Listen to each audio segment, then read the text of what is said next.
আসসালামু আলাইকুম।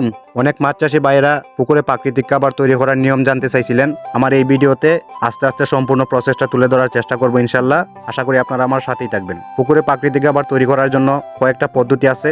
এর মধ্যে সবচাইতে প্রচলিত একটা পদ্ধতি হইল সার, গোবর এবং ড্যাপ সারের মাধ্যমে পুকুরে প্রাকৃতিক খাবার তৈরি করা যায়। দ্বিতীয় পদ্ধতি হইল আটা আর ইউরিয়া সার দিয়েও কিন্তু পুকুরে প্রাকৃতিক খাবার তৈরি করা যায়। তৃতীয় পদ্ধতি হইল ধানের খড় বা বিচালি, যেটা আমরা গরুকে খাওয়ানোর জন্য সবচেয়ে বেশি ব্যবহার করি। ওই খড় বিচালি প্রয়োগ করলেও কিন্তু পুকুরে খুব ভালো মানের প্রাকৃতিক খাবার তৈরি হয়।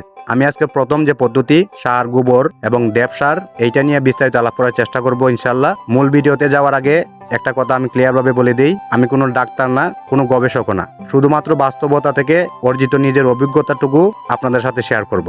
আমি একটা ড্রামের মধ্যে অথবা যে কোনো একটা পাত্রের মধ্যে প্রতি বিঘার জন্য 5 কেজি সরিষার খৈল, 20 কেজি কাঁচা গোবর, 40 লিটার পানির মধ্যে ভালোভাবে নাড়াচাড়া দিয়া মিক্সার করে ওই মিশ্রণটা একটা প্লাস্টিকের বস্তা অথবা সালার বস্তা দিয়া ঢেকে দিই।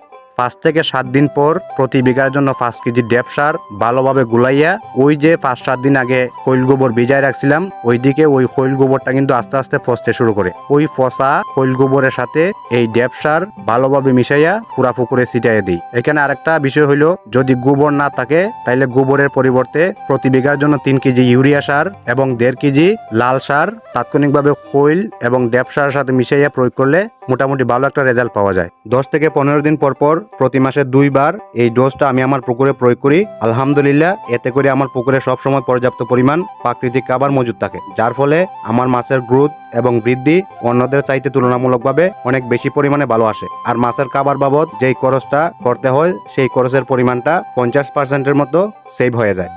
মাছ চাষ করার ক্ষেত্রে সবচাইতে বেশি খরচ করতে হয় মাছের খাবার বাবদ। এই খরচটা যে যত সেভ করতে পারবে সে তত বেশি লাভবান হইতে পারবে। আরেকটা গুরুত্বপূর্ণ কথা হইল, জৈব সার বলেন আর রাসায়নিক সার বলেন, যে কোনো ধরনের সার প্রয়োগ করার আগে প্রতি মাসে অবশ্যই চুন এবং লবণের ডোজ প্রয়োগ করতে হবে। চুন লবণের ডোজ প্রয়োগ না করে কোনো ধরনের সার পুকুরে প্রয়োগ করা যাবে না। দ্বিতীয়ত, শীতের সময় এবং বৃষ্টির সময় কোনো ধরনের সার পুকুরে প্রয়োগ করা যাবে না। আমার এই ভিডিওটা 2 মাস আগের ধারণ করা ছিল। অনেকে হয়তোবা মনে করতে পারেন এই শীতকালে আমি সারের ডোজটা পুকুরে প্রয়োগ করতেছি। এই ছিল আজকের ভিডিও। সবাই আমার জন্য দোয়া করবেন। আসসালামু আলাইকুম।